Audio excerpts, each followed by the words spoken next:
leaves. I think that immediately means it's a special edition of the show. I'm not sure, but I'll tell you about the topic in a second. But I'm joined today. You might recognize this lovely couple. They've been on the show multiple times, and I think this is about to set the all-time record for single or dual guest on the show amount of times. Rob and Kim Murgatroyd, welcome back to the Rise to the Top.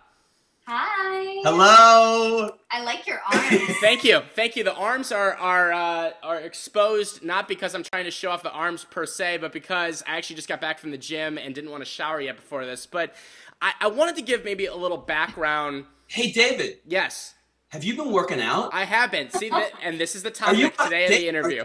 Are you on a diet? A little bit. So here's the topic. I want to throw this out, and then we're just going to talk casually about it, is that 90 days ago tomorrow, well, when this interview, it was yesterday because we're taping this on Tuesday, it's going up on a Thursday, is that I decided to cut into a quest with you guys as my coaches, mentors, confidants, sounding boards, whatever you want to call it, to get into essentially, how would you describe it, Rob? Fitness model shape? What would you say it's like? Yeah, I mean, like, you know, in the 80s, it was all about looking like Fabio and big muscle, like ridiculous looking thing. And now in the late 90s, early 2000s to now, you know, lean is in, you know, not like Karl Lagerfeld lean, but like, you know, I'm going to call it like a fitness model, somebody that is in great shape, you know, like the cover of Men's Health, let's say, somebody who's lean, not the cover of Muscle and Fitness, the cover of Men's Health. Right, and this all started with an email, really, and I got to tell a little bit of the backstory, and then I want you guys to chime in on this, is that, you know, I was, especially, in, you know, since college, you could say, you know, I've gone up and down with weight, fitness forever. Since college, though, and especially doing this, right, sitting in front of a computer, you know, I feel like what happened was that I was working out, I was eating correctly, or what I thought was correctly, until I was corrected, and yet I was gaining weight, and I didn't look like a fitness person. I looked like just some guy, and I felt like I was putting in a lot of effort for not a lot of reward or results. And I see people, that happens all the time, fitness, business, personal life, whatever. And so, Rob, you had this similar issue. So maybe tell just kind of briefly about your little story, and Kim, you can chime in too on this. Yeah, I mean, like, you know, in a nutshell, I've never not worked out, you know, like I was never a guy that wasn't in the gym from high school. You know, I'm 45 next week. So, you know, that was 400 years ago. Thank you. You know, I was in the gym working out, but as I got older, it became less forgiving, and I kind of didn't look like a guy that was working out. So I pushed harder, and I lifted heavier weight, and I wound up getting bigger and fatter and bigger and fatter. So there was no lean. Like, right. I'm like, oh, what, you know, what the fuck? Like, I'm going to the gym all the time. Can we say fuck? I just blurted it. No. Yeah, we can. We keep it real. We keep it real. One time Skype froze during an interview, and I tried to get it froze like 4 or 5 times. And so I got 4 of them, but I missed the last one where Skype freezes, and I'm like, you got to be fucking kidding me. Like, and then I'm like this, and I left that one in by accident, so I think we're all used to it. Heard that one. It was good. I actually heard you say once, fuck you, Skype. Yeah, that's happened. So, you know, like as time went on, I was working out more and more, and I just wasn't getting lean. So, Kim has a history of being a fitness competitor. And I'll let her say, because I always say it wrong, but the people who twirl on stage, let you see like on ESPN, it's kind of like cheerleading meets gymnastics on steroids. I got it. And completely natural, not on steroids. Right. Right. No, right. Like, yeah. So, so she decided that she wanted to get back into fitness competitions. So I went to one of her fitness shows with her, and I looked around and I saw guys that were really shredded, who were not just 20, they were 40 and 50, and they were in an amazing shape. And not bodybuilders. Mm-hmm. And so the more conversations I had with them, you know, I was like, what are they doing that I'm not? I'm eating right. I'm going to the gym. I do my cardio, but I do not look like that. And I would never put a Speedo on because I just, like, it just wouldn't look good. Like, I just know it wouldn't look good. I'd look horrible. So I set out on the quest, and I was like, what are these guys doing, and how do I learn, you know, in a very Tim Ferriss 80-20 kind of way? If you give me the bottom line, what is it? So the more I got into it, the more I realized that that there were strategies that were in place that I just wasn't doing. So I decided to sit down, identify them just for myself.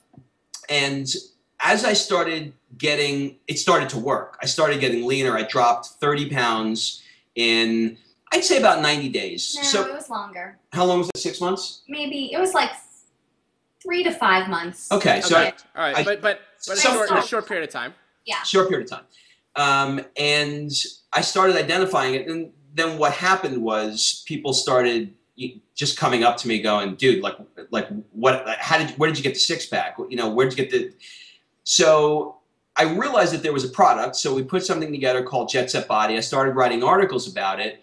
And one of the articles I wrote, just very, you know, I don't know if there's coincidences in life, but one of the articles I wrote, I have all of my articles submitted by my assistant in the Philippines. She submits everything to Easy. Right. So I get an email one morning from this pretty face over here, and he says, hey, dude, I saw an article that you wrote, and I'm kind of like, nothing's working. And I said, well, this is really weird, but I'm about to launch a product called Jet Set Body, and if you want to be the guinea pig and do it, we'll do it. And that was 90 days ago, and actually 89 days on the head today.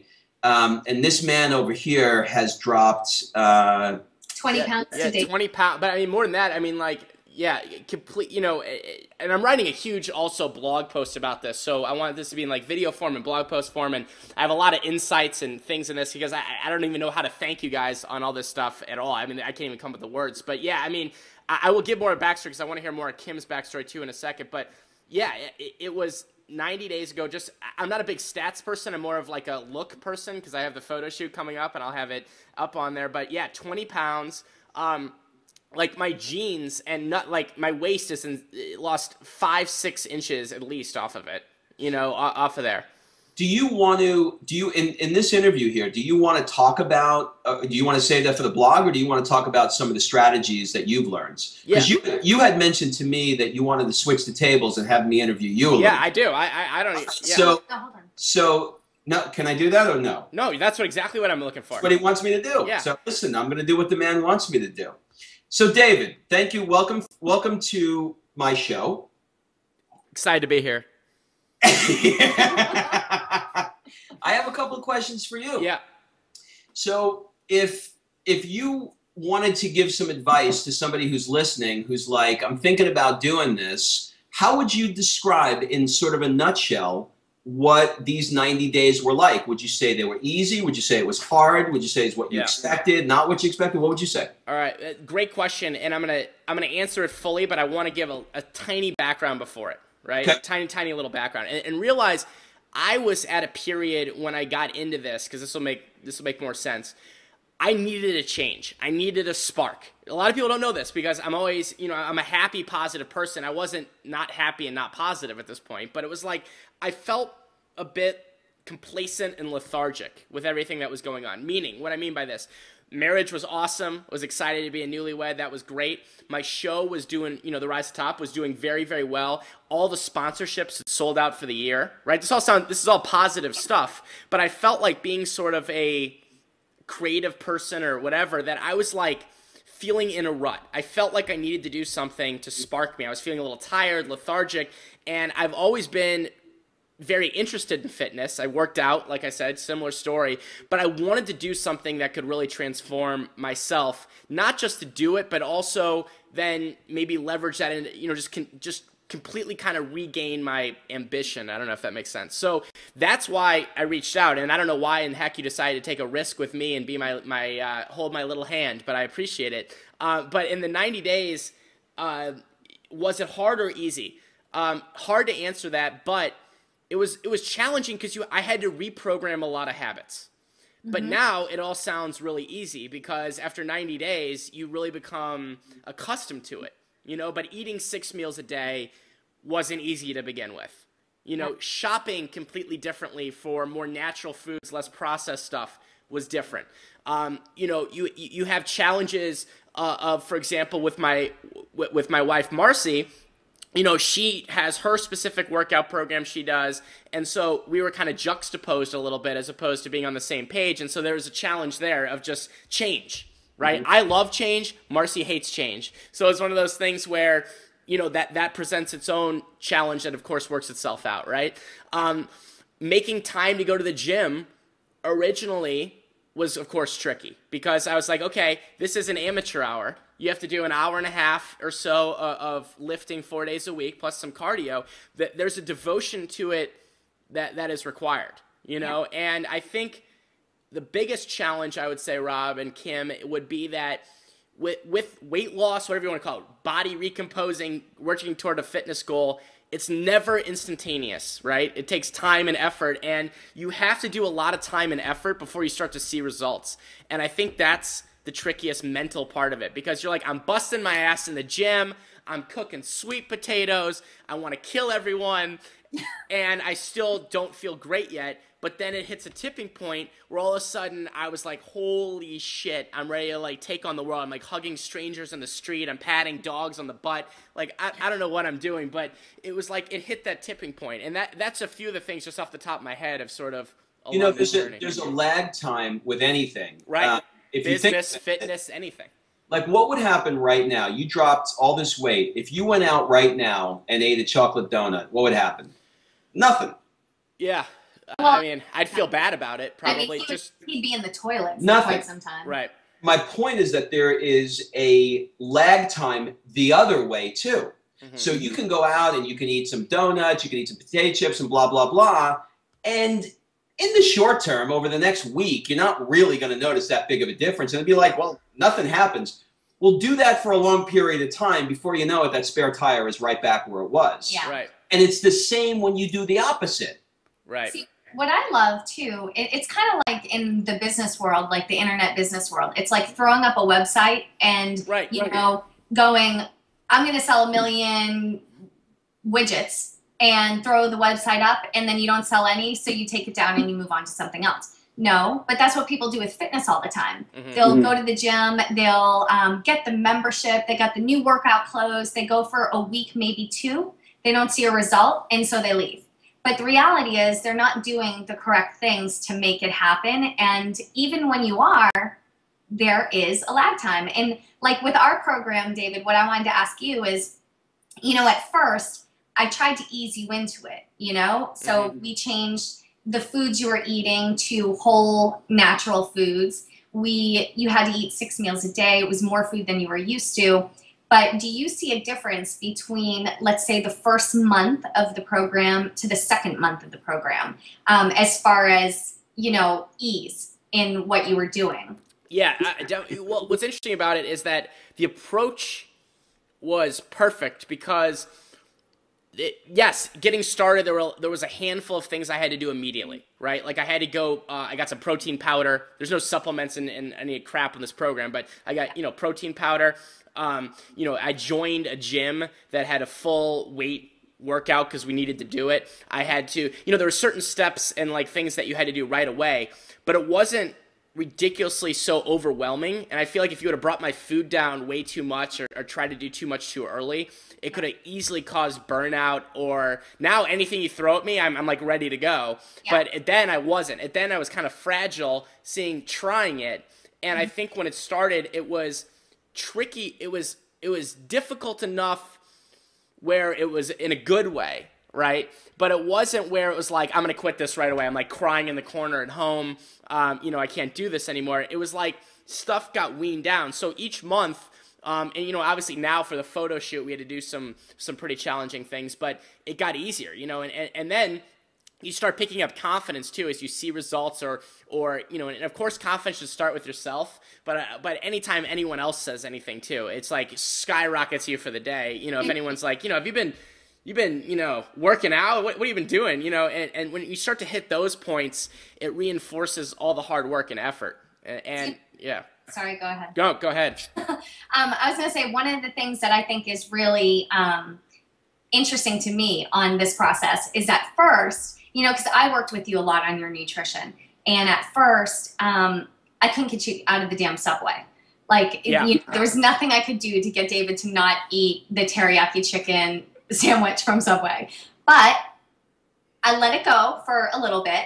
And then I created a nice little recipe for you to try to make it yourself and to take the place of that one, because that one is not as healthy as you would want it to be, or as I would want it to be. And then we kind of weaned you out of that cycle. But do you really feel like you're missing anything by not going to Subway 32 times a week? No, and I think it was 33, but that was one of the things that I picked up of this program, and it's funny because it had so many different effects besides fitness, like business, life, everything, but I started to really enjoy the cooking. Yeah. Like, not that I want to cook 6 meals a day. I do a lot of, make shakes and things like that are easier, but I started to really, enjoy figuring out what ingredients to put in that actually tasted good. And was good for me. So I knew, don't go get this bowl from the Chinese restaurant. Instead, I made my own special one with all healthy stuff. So that started to kind of become like a fun part of it.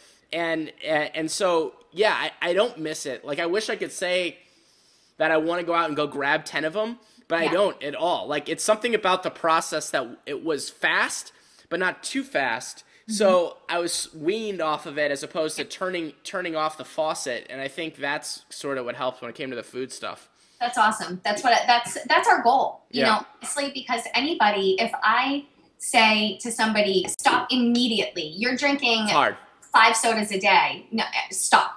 They're not going to stop. So you have to wean. It's rehab is really what it is. You have to go through food rehab. And that's really what the first month of the program is. It's cleaning out that pantry of all the crap and the processed food and the disgustingness. And that's why I try to give you a couple of different shopping lists that you can go from to fill your house back up with healthy stuff that you can eat. And lots of variety. We're big in variety. Like, I actually had to hold your feet to the fire and say, go try something different.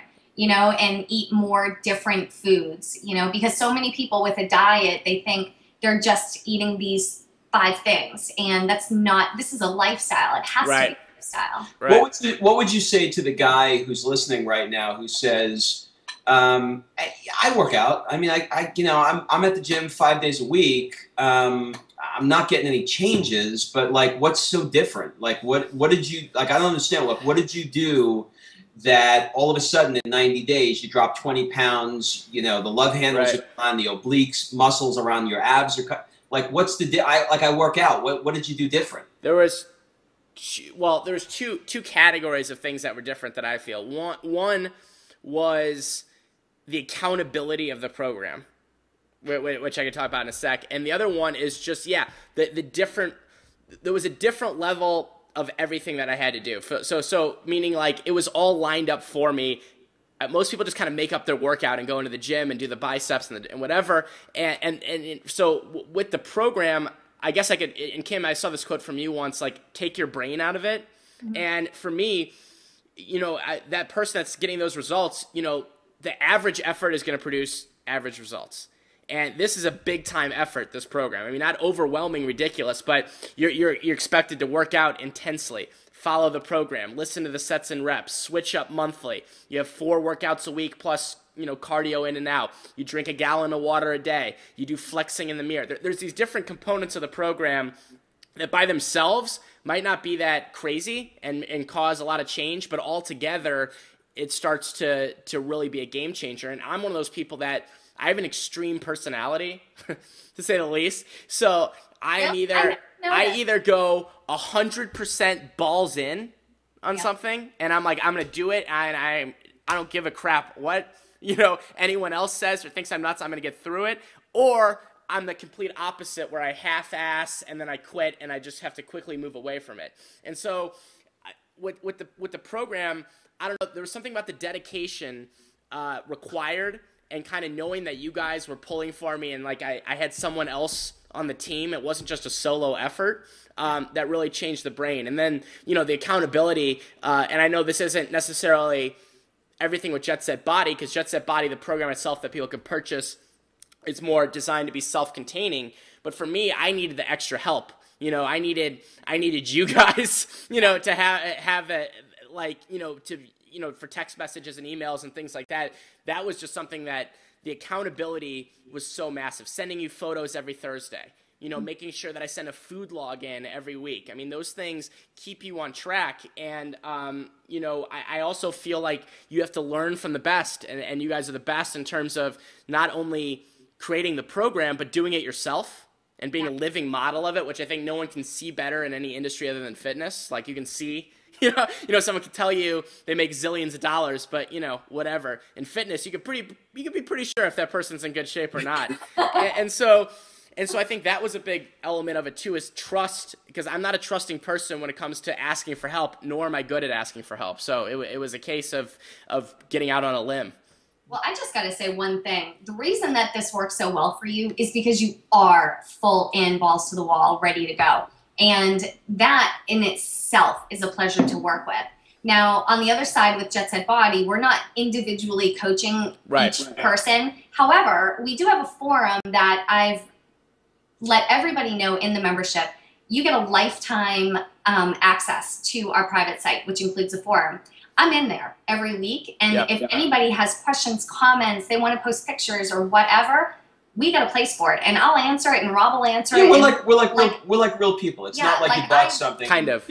I truly want to help people. So if they have questions, I am more than happy to answer anything. And, you know, it helps me too, because then I can see where, you know, maybe some of the things that I thought were intuitive are not. Right. And, you know, we can improve our program. But it was, just to say this, it was absolutely a pleasure to work with you. It was. It really was. Let me get back to my interview.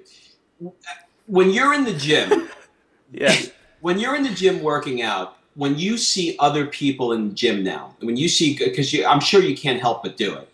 You see a guy next to you is doing a bench press, or somebody's doing a bicep curl. I know that we've spent, you know, in the same way that a pro athlete studies the videotapes. We've taken, with Jet Set Body, we've taken every exercise and we put it in a in-depth video to show you exactly how to move.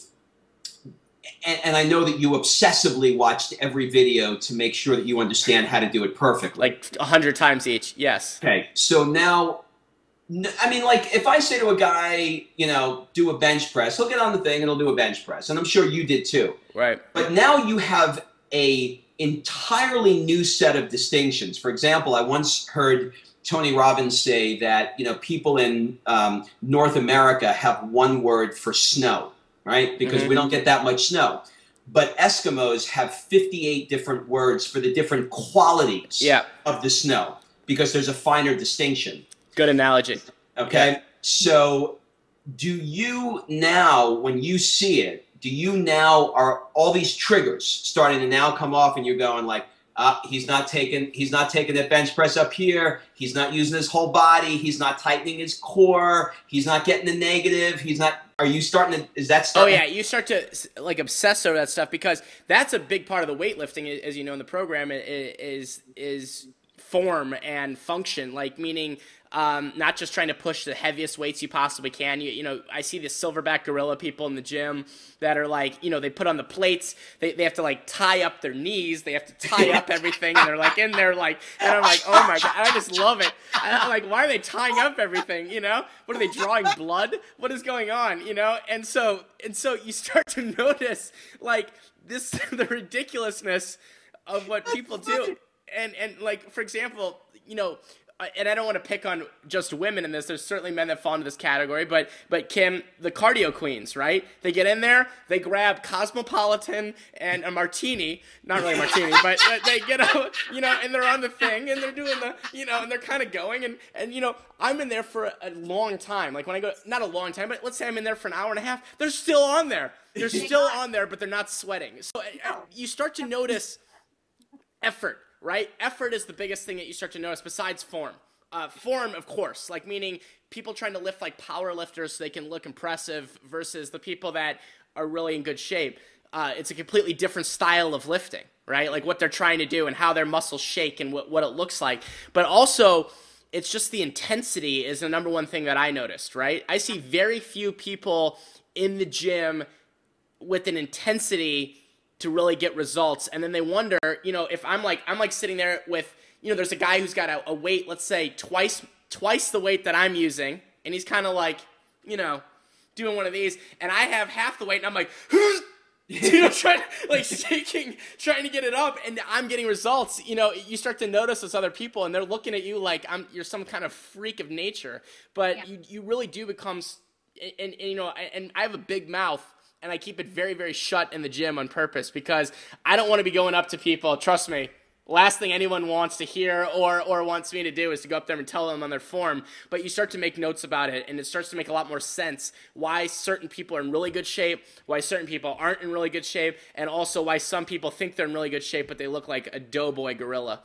Well, there's also, like, you know, when you leave the gym, you go home and you eat a proper meal. Right. Like a healthy, nutritious, refilling those muscles, a great meal. Other people leave the gym and go home and eat God knows what. So, you know, there's that difference too, because abs are made primarily in the kitchen. Right. You know, you can, I don't care how many times you crunch yourself in half, the ab lounge, you fold yourself up, whatever it is. I don't care.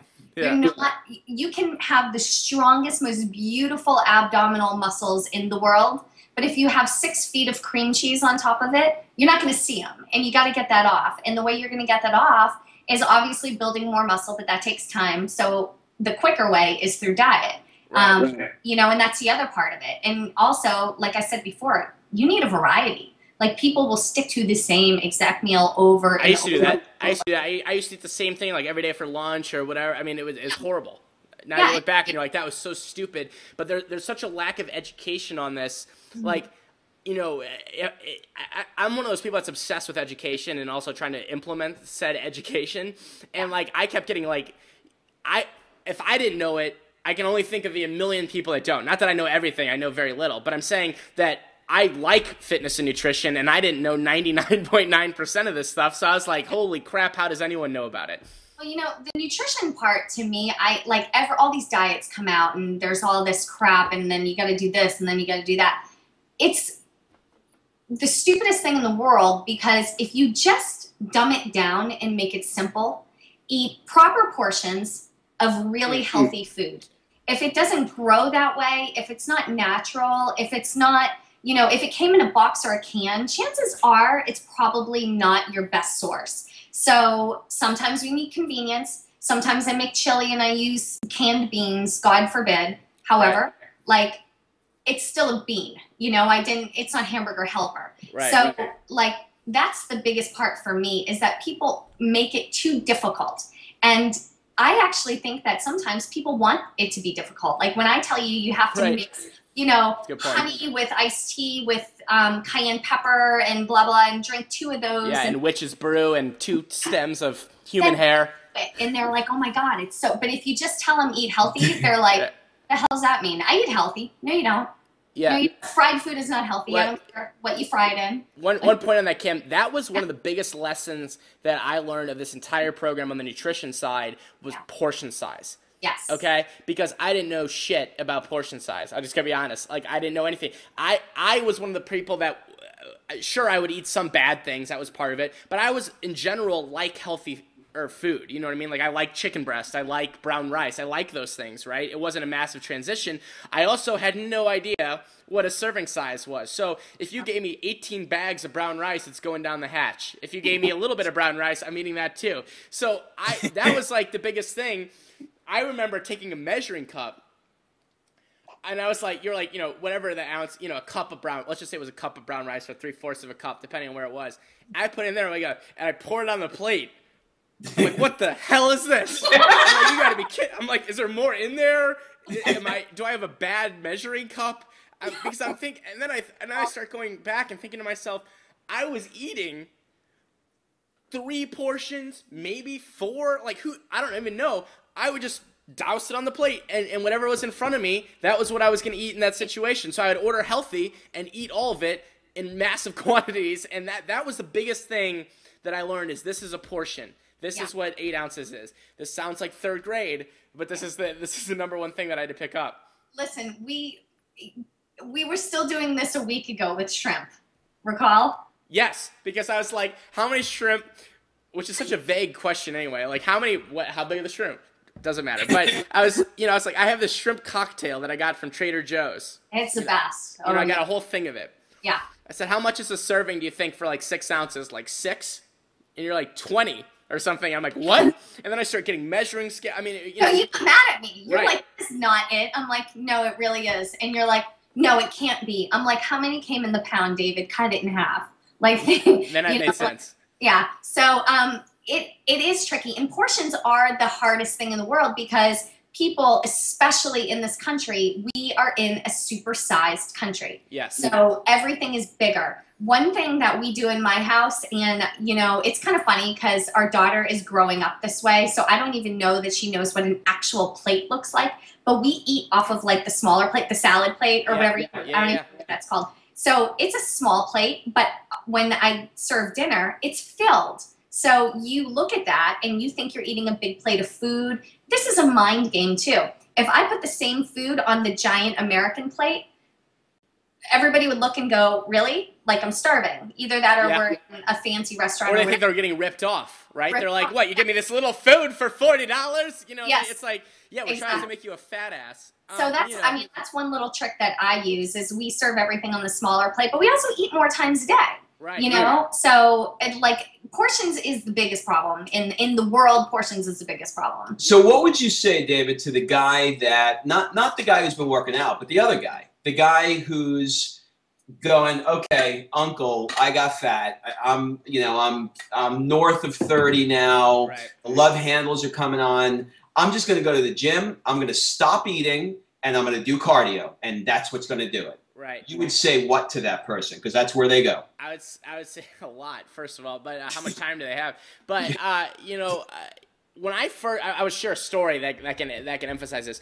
When I was in high school, I've gone through 2 transformations, I would say, when it comes to, you could call it weight loss or getting in shape, whatever you want to call it, okay? I've gone through 2 transformations. My first one was when I was in high school, when I ballooned up in the worst possible period for a male or female, like 14 to 16. Okay, I was a little house, and I needed to lose weight and figure out how to get in shape. I was getting teased. Like in the hockey locker room, I would turn around. I didn't want anyone to see me. It was bad. I was short and fat. It was not good, and I didn't get any help at that point. Right? I just tried to figure it out on my own. So I would go into the gym. I would walk, at like 0.5 on the tread. Who knows what I did? But I eventually figured it out and ended up back then losing 45 pounds and gaining 3 inches in height, which you can't really plan. And came back to school and people were like, holy balls, right? But the next time I needed help because I couldn't maintain it. And I think this is an important lesson just for that guy. Besides the lack of education on what's going to get you into shape, I think you have to view it as a lifestyle that's not about deprivation, but it's just about reprogramming yourself. And I've now become such a firm believer in getting help with this that it's unbelievable. And that help could be in many, many forms. That help could be in a program like Jet Set Body. The help could be, finding someone one-on-one. I think the program does more than enough. But point being, I was not someone that asked for help. I am horrible at it. and I'm not good at saying I don't know this. I like to do it on my own. And I did it on my own, but I wasn't able to maintain that for the next 10 years, right? Yeah. And now I feel like I have something that I can maintain. So back to that original question, to that guy that just wants to go in there, I would encourage, and one, I would say, I like the ambition that you want to get started with it. That's awesome. But why don't we develop or find a program, created by the experts, people that have done this, as opposed to just trying to figure it out on your own. You're going to save yourself time. You're not going to starve yourself, and you're not going to end up, hating it and quitting in a couple days, because you're going to, if you're going to try to not eat and just do cardio. You're going to end up looking like, if you're a massive pear, you're just going to be kind of a slightly smaller pear maybe, and you're probably going to be an angry pear because you don't really know what you're doing, and no one likes an angry pear. No one likes an angry pear. Yeah. What, on the other side of it, like, forget what you look like, forget the vanity. I want you to tell me, because this is what excites me, when you send me an email or a text message that you feel good, that you feel great, that this has increased your motivation across the board in your life. I want you to talk about that, because exercise and food have a chemical change in your body. There are endorphins. There is proper balance in nutrition. So I want you to talk about that. Both positively and negatively. Yes. Okay. So when I first started the program, I saw it more as a vanity issue. Okay. I wanted to get aesthetically looking better. Right? And looking back now, kind of the thing that I started when we started chatting today, when I talked about how I was feeling lethargic and things like that, that makes a lot more sense now than it did then. Yeah. Do you know what I mean? Like, it wasn't like I'm feeling lethargic and sad, or I'm like losing ambition. I need to work out. Like, that didn't make any. That was not what I put together. I wanted to look better. That was my goal. Right. Yep. But then, holy crap, that's not just what happened. Yes, that happened. But all of a sudden, it was like energy and ambition and drive and determination, all these things that I had to put into the program started affecting other parts of my life because I started feeling really good about myself, right? So for example, I'll break it down to a couple. Business, okay? Business should have tanked by theory because of this program. And what I mean by that, I'm joking, but what I mean by that is this takes time and effort. I mean, the peeing alone took you just peeing all the time because you're drinking so much water it could ruin a business. No, but you know, the working out and the cooking and all these different things, it's a lifestyle adjustment that if you are jam-packed every day, hour by hour, you're going to feel, like you can't handle it. But once I got so excited about it and kind of, pumped up with the program and started feeling better, I started to realize ridiculous things. One, I was so much more motivated when I was doing my work that I could get it done that much faster and not procrastinate. So I started getting done things that were taking me hours far shorter when it came to business because of this program. And I also knew that I had a finite amount of time to get it done, so I got it done. Second of all, I felt, I can tell you this, fact, revenue of my business, despite spending far less time on it, increased 20% during the program. Yay! Right? Because now I'm trying to outsource everything because I got to go to the gym. So minus the the things I don't want to outsource, like obviously the interviews or things like that. I started delegating better. I started being more efficient with my time. I started doing things better for business. Now, on the other hand, and I'm trying to come up with negatives, Rob, as I'm talking. I don't have very many, but is now I feel like a little bit reinvigorated that I want to share this message too with others, like kind of what happened with you, Rob, where now I feel like it's become more than just something I do, but much more of a passion or an interest that I also want to develop into something else. I don't know what it's going to be. I'm not saying I'm creating a program. Jet said Body by David. No, it's that I want to continue this and try to figure out other ways that I can incorporate this into business and life because I've become like an evangelist for this sort of now, and I want to do more. Like, I don't know what it is, like whether it's starting a fitness show or trying to do more things with the fitness and nutrition industry, but I can tell you that it is pumped me up about it like you wouldn't believe. Let me speak to the negative part of it because I think this is important. I had to buy new clothes. That you could consider that kind of negative. No, that's not what I mean. I mean there's a rubber meets the road part of this, and let me explain. I once heard Evander Holyfield. Somebody was talking to him. He did an interview, and somebody was saying like, dude, how do you knock all these people out? And he's like, I never know if they're really asking because they just want to know, or they really want to know what I do to be able to do this. And there's that, like, do you want to get in shape? Do you want to buy P90X and just, put the chin-up bar in your basement? Or do you want to fucking do this? Right. Because if you want to do it, there's, like, I'm not going to blow smoke up your skirt and tell you that it's easy, because it's not. No. This dude worked his fucking ass off. And here's the negative part that I want to address. In the beginning, the first month, you're eating more food than you're used to eating. You're working out. Yeah, you're getting sore, but you got the food. You're trying to figure out how to drink 1.5 gallons of water a day. That's a little bit of a challenge. But as this thing goes on and we start shifting you and moving you into things that are a lot harder, like dropping your Kim can speak to this more than I can, but changing your macros or your food numbers. Yeah. How much food you're eating, let's say. Your portions, thank you. Where it gets harder and harder and harder to do. I mean, you have the choice in that moment to, for example, David was at a wedding this past weekend, and it was an Indian wedding. Yes. And an Indian wedding doesn't go on for an hour. It goes on for 3 days. Right, and we just went to the short parts of it, and that's 3 days, yes. Okay, so it's Bollywood, and with Bollywood comes food. And he had to make a decision and go, I'm not going to have alcohol because I have a goal. I'm not going to eat this food because I have a goal, and I have certain foods that I have to eat. What was it like for you during the last 30 days where we have a joke in our family, and even my 11-year-old, how old is Demi now? 13. My 13-year-old. We'll edit that out. Not really. We're leaving it in. Leaving it in for a great quote. My 13-year-old, where David had, it was a pivotal moment.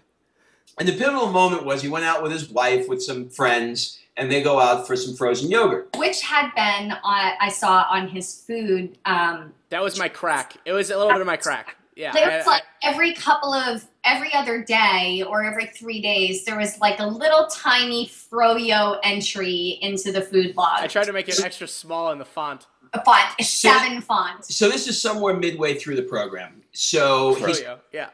Month 2. Month 2. So he's sort of allowed to have it, but we're starting to take it away from him because we have a goal. So he gets in line for the frozen yogurt with his wife, and he's out with another couple, and he's got the cup in his hands. And this actually happened, yeah. He's got the cup in his hand, and he's getting ready. The dials, Menchie's or Pinkberry or one of those. That's exactly what it was, though. That is exactly what it was. There's the actual dial, yes. So he's getting ready to get the thing, and he looks at it, and he goes, "Fuck you, froyo." That actually happened. That is a defining moment. It's in that moment. That's what I'm talking about. It's the negative where you look and you go, I have a choice. You could either reframe it in your head and you can go, well, shouldn't I be able to go out and have frozen yogurt? It's Friday night. I'm with my friends. Or I've got a goal and I have 32 more days to accomplish this goal. So I'm going to make a decision to go, fuck you, froyo. That's what I wanted, because that's the real part of this. Yeah, let me talk about that. And great example there, because that was an actual example, word for word, of what happened. There's a yin and a yang to all this stuff, right? And the yang part that you mentioned there is sometimes wanting things that you can't have at the time, even though there's cheats on the program and things like that, but at the time you can't have it, right? And you might feel sometimes a little bit left out because you can't have alcohol with your friends when I was on a trip in Chicago and everyone's drinking except me, and I have like a water with a lemon, you know what I mean? There's that yang factor, right? But then there's the yin, okay? And the yin is twofold for me. Number one is I was feeling really good. Yeah. So I wasn't like feeling like crap, If I was feeling like crap, there'd probably be a better chance I would just compile that and get and eat it. But I was feeling good, and I was like, you know what? I don't need this. I'm feeling great because of the things that I'm doing. I want to keep it up. So that was like on the mental end. But this is the big one, and you mentioned the word, Rob, and this is actually in my blog post I have that I'm going to put up. There's some of my top 5 insights and advice that I've kind of pulled from this for anyone that wants to make a transformation or whatever you want to do it. And the goals. Okay, I am not a goal person. Sort of like the help person, I'm also not the great person at goals unless they're retroactive. And so we had a very concrete goal that had daily, weekly, and monthly accountability to it. Okay, and the goal was this photo shoot that is happening tomorrow as we're taping this, yesterday as you view it. And the goal kept me going because it also wasn't in 7 years. We have a photo shoot in 2016, okay? You know what? I'm going to eat the froyo so you can screw yourself because I'm going to have it off by 2016 so you can bite me, right? There was the 90-day goal. I've become like, if I could create a shirt that says, I love 90-day goals. I want to make out with them because it kept me so much on track. I viewed this as a project, sort of. The project was myself, but there was a beginning, middle, and but then there's another phase, beginning, middle, and end, and then a beginning, middle, and end. If it was just, I actually have this quote written right here. Imagine if you would have told me this. The goal is to get into really good shape and stay in really good shape for the rest of your life? Yeah, kind of vague. I don't know. Yeah. That sounds big. I'm going to go eat froyo. Okay. Number 2 was we're going to get into, in this case, fitness model shape in 90 days and culminate it with a fitness photo shoot. Yep. Okay. Doable. And then we have another 90 days where we're going to do something else. Who knows what we're going to do. So would you say to somebody who looks at 90 days, is your perspective, and I'm really curious to know what your answer is to this, is your perspective that 90 days is a short period of time or it's a long motherfucking period of time? Is it short or is it long? It's how tough is this to answer? You know, it's tough. Long? My knee-jerk reaction is long. Yeah. Because it's you know, what are we talking here? It's a quarter of a year. I mean, it's not, and also I did the summer, which, you know, it has its own challenges. Any certain months would do it, but a non-hibernating month, there's a lot going on. You know, I feel like looking back now to June 6th, I think was when I started, somewhere around there. That seems like years ago, right? And I would say, but during the program, it didn't. So like, it was like, the answer to the question is, one, there's no good answer, but the program seemed to go at a decent pace. Like I felt like, because there was always something to do, daily, weekly, monthly. There's always something I had to be doing. And then you look back and you're like, holy crap, I was at that event. I was at the thing. I was at my grandma's 90th birthday party. I was like, look at me. I'm so, like when was that? And you look back, it's like June. I'm like, are you kidding me? So it's a tricky question. You knew that. That's why you had that evil smile when you asked it. I got another one, but you sound like you have one. Well, I just wanted to say that the whole thing with the goal is, did we ever once say, we want you to get to this specific weight? No. Did we even talk about it? No. I weighed myself every Thursday, and then every Thursday you would tell me it's irrelevant. Yeah, pretty much. Because we're really glad you lost 3 pounds. We don't really care. Anyway, moving on. And it's important, though, because people get so stuck on a number, and they get so stuck on the scale. But I am so much more interested when you send me the text that says, so at what point do I buy new clothes because mine aren't fitting? You know, I'm more interested in that. I'm more interested when you sit down for a little chat with us in your baby tee. I had my baby tee. That was a big day. That was like a month ago. I had this shirt on that I couldn't have, if I'd have put it on, you'd been like, that, who was that? Like a miniature Chris Farley in like Saturday Night Live or something. And then I had it, and it, like, now it's like loose. Yeah.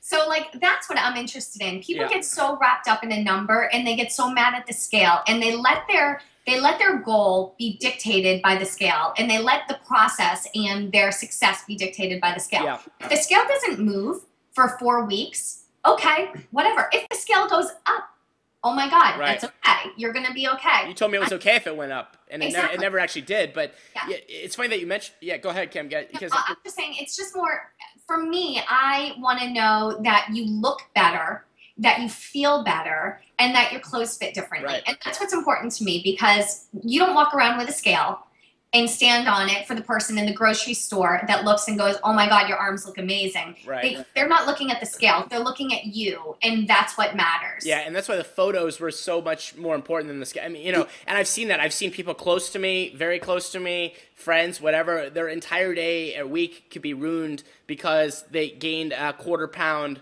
on the scale, and they walk around like scared of food, and it starts like the cycle, and it's just not healthy. All right, so I got a question. Sans healthy. Sans healthy. I got a question with a follow-up too, Mr. President. In this short 89-day mark where we are right now today, if you look back at a picture of you, 89 days ago, what is your reaction to what you look like? It's horrible. I can't even look at it. I mean, there's no way around it. Like you start to, it's hard to spot things on yourself until they're relatively drastic.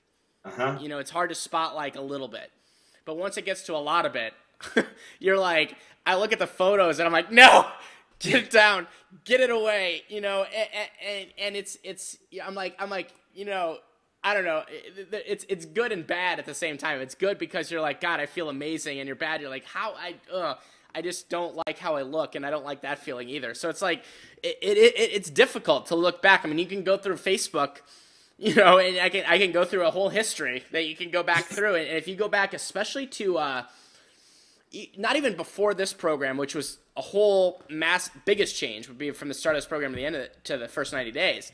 But if you even go back a year before that, you know, I was even far heavier, or not, you know, and again, when I'm saying heavy, it wasn't like I was Jared from Subway and needed to lose 500 pounds here. I mean, this was, this is a case of we're talking like in the 20s and 30s, and it's going from, you know, kind of doughy to getting in really good shape. So it wasn't like this extreme, you know, thing. But you go back and I'm like, God, you know, I just don't like the way I look.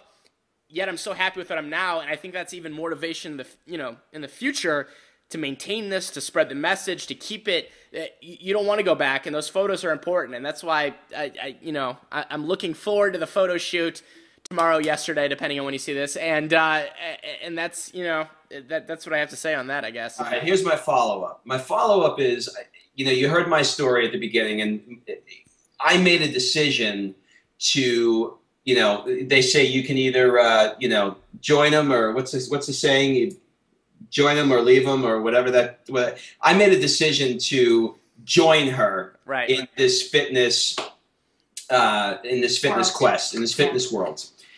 Had I not, I think I would have been sitting home feeling like, you know, watching her body change, etc., feeling inadequate, I think. What has it been like? Because there's going to be people who get Jet Set Body or do it on their own or whatever, and they don't have a spouse that's doing it with them. Because the spouse is either not in that place where they want to, or they haven't bought into it, or for whatever the reason, they're doing it on themselves.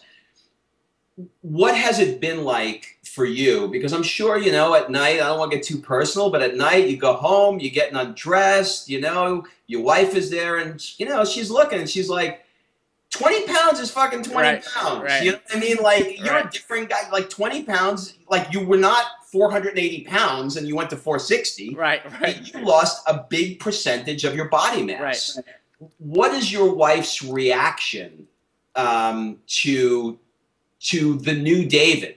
Yeah, very positive. Now, you know, it's a great point on this, because it is a challenge, and you could say that with couples or anyone that, you know, whether it's starting a business or whatever it may be, of just the buy-in of both, because it becomes about both when you're a couple and not you, as it would have been in the past. And so what I'm lucky is that Marcy, who's Marcy? Marcy is my other wife, Marcy. Marcy is, one, she's extremely healthy, big into fitness, big into nutrition, doesn't eat. I feel like it would be very difficult if we were on opposite ends of the spectrum. Yeah, you like Marcy? Yeah, not good. So hey, at least I don't have any kids, but I would know their ages. But what'd you say? I know how old they are? I probably know how old they are. So God, you know, it's a challenge though, because you're going through a transformation. You have to do it for yourself to start, you know, and you're gonna have those moments. I don't care if they're doing it or not doing it, where it's hard, because change is hard. And I can tell you that there were, just to be honest, not that there were tense moments. Those are the wrong words, because, you know, we have an unbelievable relationship, very lucky. But like, there were definitely moments where it's like, she didn't quite understand why I couldn't have a little bit of froyo at the beginning. And she couldn't quite understand, you know, why I was asking for, you know, 86 grapefruits at the grocery store or whatever. And, you know, I was doing some weird stuff. And I feel like, you know, she's like, you're going to start going to the store yourself, because I swear to God. But you know, the results start to happen, and I think I told her I needed her in my corner for this, you know, and she really has been, like, amazingly supportive, like she always is. But I don't want to say that it's an easy thing, and I think that's a important thing with couples in general, is lifestyle matching up. Whether, you know, it'd be hard if someone's eating fried chicken and someone's trying to eat, you know, oatmeal. But I was lucky that we weren't on that, on a very wide spectrum. Marcy's in incredible shape. She's training for races right now, do some running. And, you know, so I got to tell you, we're both kind of a fitness nutrition couple, so that kind of helped. Does she grab you and go, where did you go? Yeah, I can't get my arms around you. I can't get, there's nothing. She grabs my butt. There's nothing there, you know. She does. Yeah, she does. And you know, and that's the best feeling you can have. I mean, you know, when someone that sees you every day, you know, makes nice comments, it just keeps you going. It's like those little motivational ticks that get you rolling. I just wanted to say something back to the point with the support. You know, I'm kind of in this world, and I have a lot of friends that either the woman or the man, the wife, the husband, whatever, one and not both is into the fitness world somehow. Yeah. Whether it's a 90-day program, whether they're competing. And the other spouse sometimes is not so supportive. I'm lucky because I have a wonderful supportive husband. You have a wonderful supportive wife. Yep. But there are people that they look sometimes as the other spouse wanting to make this change. And I think especially for women who cook dinner, right. If the man is doing it and she's not, and he's like, here's what I can have for dinner, sometimes women will take that as like a personal attack on their cooking. Yeah. And women just need to know it has nothing to do with them. First of all, if one person in your relationship wants to get in superior shape, it has nothing to do with the other person. Right. You know what I mean? They're Right. doing it for themselves.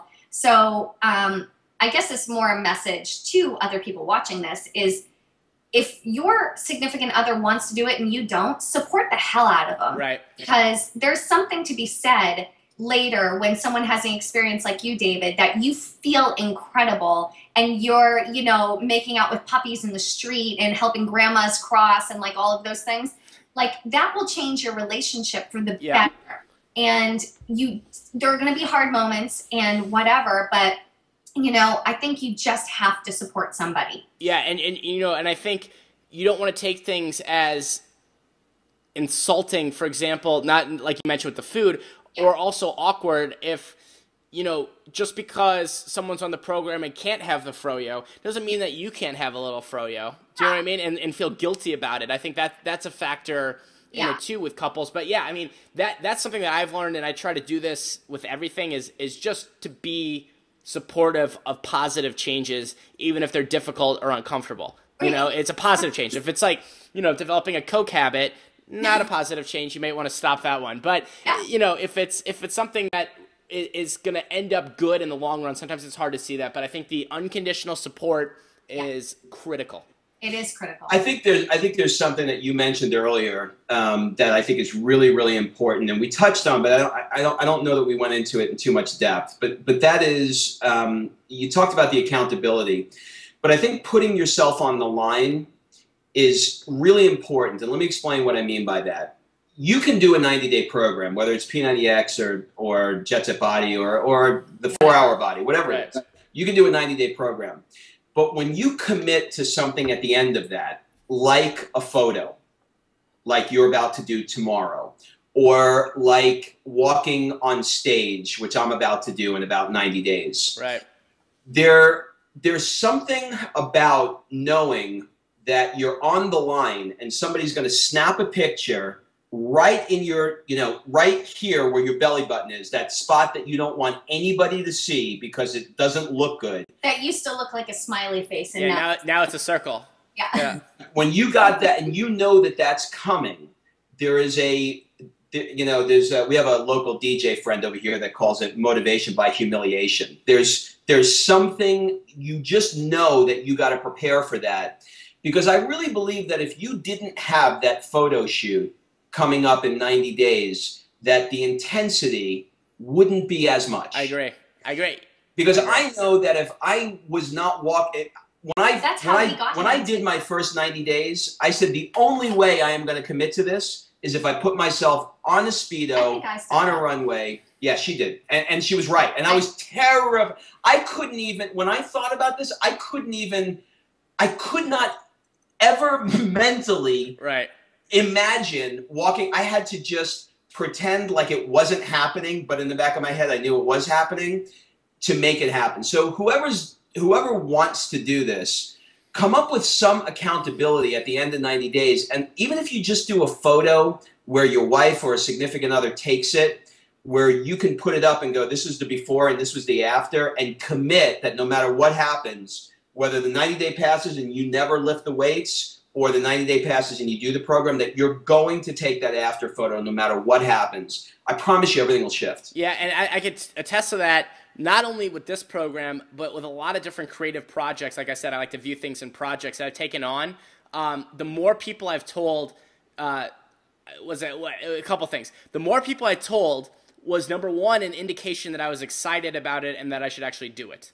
Yeah. Okay? So it's a reverse psychology type thing almost, where it's like, well, you know, I want to tell people, so that's a good thing, right? As opposed to not wanting to tell people. And also, you know, I have a big mouth anyway, so I told anyone all the time about this. And I also did this when I wrote a book, and I also did this when I started what was started as a local TV show when I started The Rise to the Top. And I told people concrete things, right? The book's going to be out December 10th. The photo shoot is in 90 days. The first episode of The Rise to the Top goes on the air October 6th, right? Whatever those concrete things are. Now, is someone going to come and call me out like on October 7th? Oh, where's the show, big man? You know, probably not. Well, maybe an asshole or two. But the idea is it really does put you on the mental line of accountability. And also, I've almost learned this. The fewer people that I want to tell about it, the more that I know that it's not something I really want. Exactly. Like, I didn't even think about that until right now. Like, you know, I remember some things that maybe I've stopped and started or thought about doing and then decided not to. The fewer the people was more the indication that this wasn't right for me, and it might not be right for you. And I think that you have to be excited and be able to go all in to get big goals done in a short period of time. Even if it's like you're going to have a little coming out party in 90 days and you're going to have all your friends and family over and you're going to show them, you know, the transformation, whatever it is, whatever works for you. For him, I knew we had to go big, which was completely humiliating him. Right. You know, I knew because it's his person. He's like you. He's extreme. Right. He's all the way one way or the other. There has to be something in you that says no to the third glass of wine that week. Right. So the first one, the second one, whatever, the third, the fourth, the fifth, you got to say no. You know, so this is not, you can't have anything you want for 90 days. I'm a lover of cupcakes. I think everybody should have one a week, you know, if you want that. But, you know, don't have a dozen. You know, that's the difference. Right. In this Right. And I'm thinking maybe we should wrap up. This is literally going as the longest conversation. And I got to tell you, this is, I'm glad though. I was expecting this to be a long conversation because, like I said, not only is this, my goal of this is one, for people to share the story because I wanted to share the story. You know, I'm excited about it. I've been working my butt off on it. I wanted to share the story. I want to thank you guys also even more because it's just been I can't even know what to say. And also, I'm hoping that this inspires others to, you know, maybe try this program or maybe just make some kind of transformational change that maybe they can learn from a case study of what to do. And so, you know, I'm going to have a blog post up about kind of some more insights from it, more stories. The photos, of course, are going to be going up. Oy vey shmir. There's and you know, the journey continues. But again, guys, the reason I really want to invite you on though was to thank you because I feel like, as I mentioned before, I'm not a trusting person, especially when it comes to getting help for something that I really want. And this is something that I've wanted to do, and without you guys, it just would not have been possible. And I thank lucky stars every day you guys came into my life. So listen, it has been a blast for us. We're ready, and we're excited. And you know what's going to be cool? The next 90. Yeah. Because it's going to change, and it's going to change even more, and then the next 90. So we'll talk about that when we get there. Yeah. But we love working with you. All right, guys. Well, this has been awesome. I'm sure we're going to talk soon. I have, as again, this is a retroactive show, but I have to be shaving and doing all kinds of weird stuff before my shoot to make sure I'm ready. So I'm going to have to bid adieu, but good luck, and we're going to link up everything below. People can check out everything. So thanks, guys, for everything and all the time as always. What about the bunny thing? Oh, yeah. Well, you guys got to say goodbye. Oh, okay. Oh, okay, bye. All right, all that's linked up below. I'm David Siteman-Garland. I feel like Rob should almost do the conclusion. I'm David Siteman-Garland. I will see you next time. And remember, if you want some fluff, you know what to do. Go pet a bunny. One more quick reminder that you can nab HubSpot's free mobile marketing kit. They put that together just for the Rise to the Top viewers. You can nab it absolutely free. Learn everything about mobile marketing that you would ever want to know, of course, at HubSpot.com/rise to the top. That's HubSpot.com/rise to the top.